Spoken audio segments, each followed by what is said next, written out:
começar agora um novo estudo. Esse novo estudo envolve o que nós vamos chamar de periféricos do computador.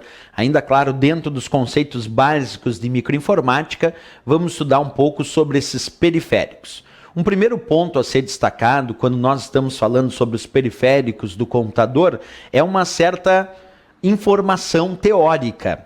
O que de fato é periférico? Por que alguns elementos são considerados periféricos no computador? Observa, são componentes que estão na periferia. São utilizados para entrada e saída de dados que serão ou foram processados pela CPU. Portanto, o termo periférico vem da relação com a própria CPU. Se a CPU é a unidade central de processamento, os periféricos são aqueles que estão na periferia da CPU. A CPU é o centro, como se fosse o centro de uma cidade. Imagina, o centro de uma cidade não é a periferia, né? É o centro. Quem é o centro do computador? É a unidade central de processamento. É a CPU, onde os dados são processados de forma centralizada. Mas essa CPU, assim como uma cidade precisa de bairros, a mesma coisa que a cidade se relaciona com a sua periferia, o centro da cidade se relaciona com a sua periferia. E a mesma coisa no computador, o centro, a unidade central de processamento, se relaciona com os seus periféricos. Existem periféricos que enviam dados para o centro, que enviam dados para a CPU processar. São os chamados periféricos de entrada. Existem periféricos que são de saída, que recebem dados que a CPU já processou. E existem os periféricos de entrada e saída que fazem as duas funções. Portanto, o termo periférico vem disso. Componentes que estão na periferia e são usados para entrada e saída de dados que serão ou foram processados pela CPU. E aí vem a famosa divisão que eu acabei de contar. Nós temos vários periféricos, como mouse, teclado, impressora. Mas as provas de concurso adoram pedir uma subdivisão que existe entre esses periféricos. Quer dizer, se o periférico é de entrada, de saída ou de entrada e saída simultaneamente.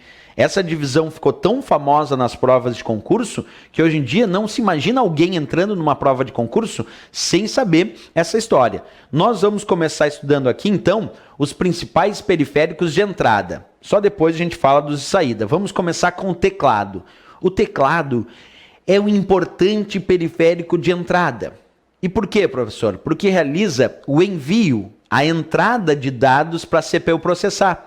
Quando tu usa o teclado, tu usa ele para enviar comandos, caracteres, informações para a CPU processar. Por isso que, para efeito de resposta de provas de concurso, o teclado é sempre respondido como sendo um periférico de entrada de dados, já que ele envia informações e dados para a CPU processar. Perfeito. Mas será que basta isso para a prova de concurso? Não. As provas de concurso ainda costumam cobrar sobre o teclado outras informações.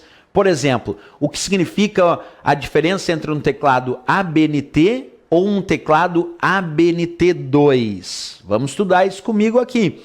ABNT ou ABNT2, sabendo que o termo ABNT significa Associação Brasileira de Normas Técnicas, mas quando nós falamos sobre layout do teclado, o que é o layout do teclado? O layout do teclado é a disposição das teclas que tem no teu teclado.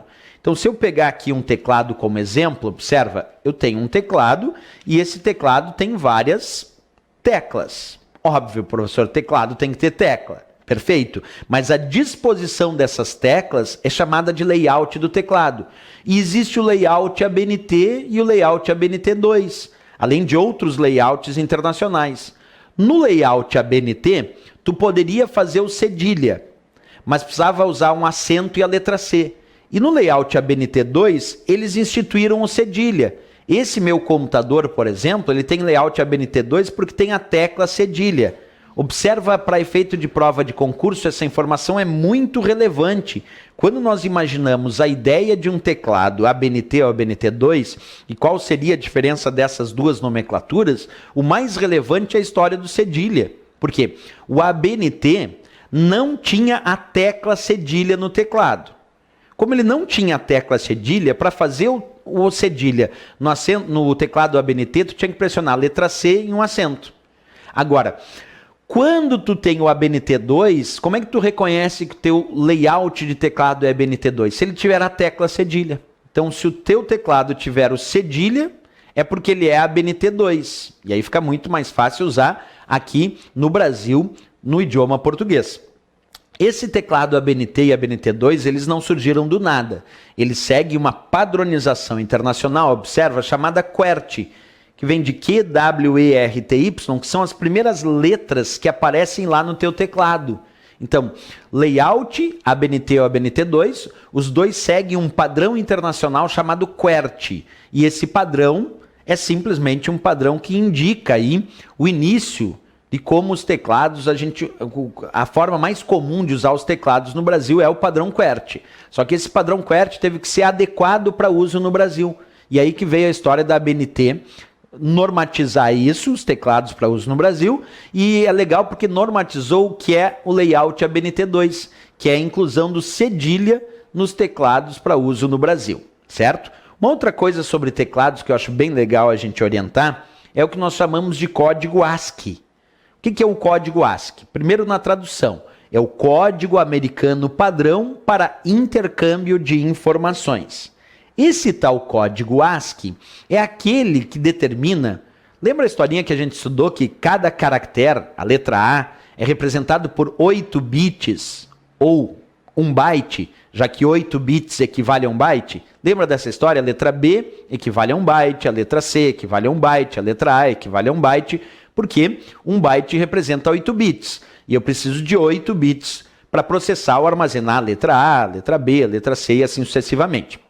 Então, quem é que define que a letra A é aquela sequência de 8 bits ou 1 byte? Quem é que define que a letra B é aquela outra sequência de 8 bits ou 1 byte? É o código ASCII, que atualmente é o principal código que converte os caracteres que eu entendo nos caracteres que o computador entende. O computador entende a linguagem binária, os bits, aqueles zeros e uns. Então, quem converte a letra A, que eu entendo, nos bits que o computador entende e vice-versa, é o código ASCII, o código americano padrão para intercâmbio, para troca de informações entre o ser humano, que entende os caracteres de um jeito, e o computador, que entende de outro.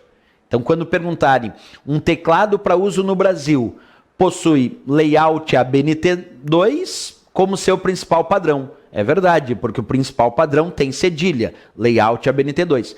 E código ASCII como sendo o principal código de conversão de caracteres na linguagem dos bits que o computador entende. Por isso que eu digo, teclado usado no Brasil é periférico de entrada, é claro, tem por padrão layout ABNT2 e código ASCII para conversão. Isso é o mais importante que eu tenho em relação, claro, ao teclado.